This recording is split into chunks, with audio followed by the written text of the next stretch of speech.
وأشهد أن محمدا رسول الله. Doy testimonio que no hay más Dios sino Allah. Y doy testimonio de que Muhammad es mensajero de Allah. Y doy testimonio de que Jesús es mensajero de Allah. Muy bien, hermana. Takbir, Allahu Akbar, Allahu Akbar.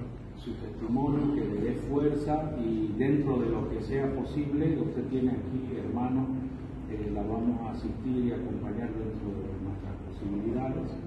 Este es un inicio nuevo, tiene que agarrar con más fuerza, con más ahínco el estudio.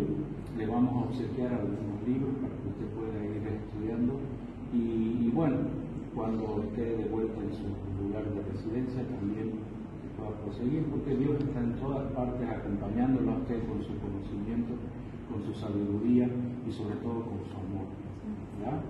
Entonces usted siempre va a estar acompañado, ¿ya?